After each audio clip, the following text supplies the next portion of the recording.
question came in, how to block from a haymaker, or how to block a haymaker. There are two types of haymakers we could be looking at.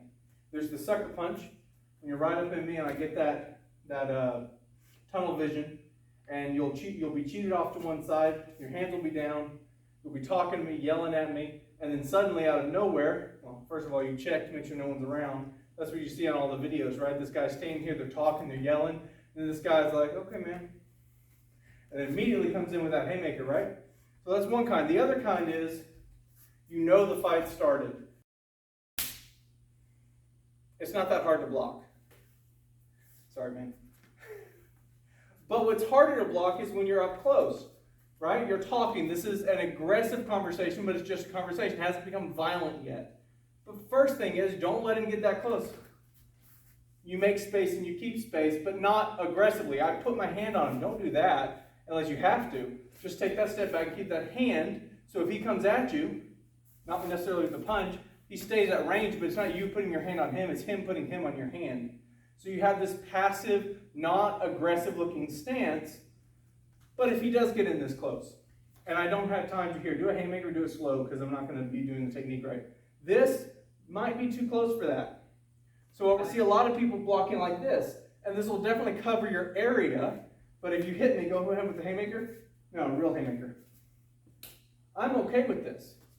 But I shot a video about a year ago with one of my female students, and I just had to tap her, and she was doing this block, and it was rattling her, it was jarring her, it was ringing her bell because of the size difference. So I don't want to practice a technique that'll work against 150-pound Justin here, but it won't work for 150-pound Justin against 300-pound me, right? I don't want him getting jostled, getting rung around by cupping his head like this, even though it covers the area. So instead of doing that, alternatively, maybe we make a triangle. This isn't the technique I'm going to advise. The technique I advise will be at the end. But we could do just a regular up block, right? And go here like this. Problem is, even though it covers the area, it's not really designed to work against a looping punch. It does work against a looping punch. Here, do it again. Do a real punch. Like that works, right? But the problem is, go ahead. He can make my hand jut in and he can loop around like that. So even though this covers my zone, I would have to pivot, and pivoting is a good thing. So you throw that punch again, pivot, and it works, but it's not my favorite for this position. So what I would suggest is just bring that elbow up, bring the elbow straight up. And you see this whenever someone does a posture like this. You see it in Wing Chun, you see it in karate, different martial arts. Well, just keep that going up. So he throws that haymaker. Throw it hard. Throw it hard, as hard as you can. We're right here. We're in this conversation range. You take your cheap shot. And what's open there, right? So you take your cheap shot. Boom. That one slipped over my head, so it didn't open me up. But it kind of did, because you're over my head. And now I have your body, right? Maybe I have your body for knees. Maybe I have a gut shot.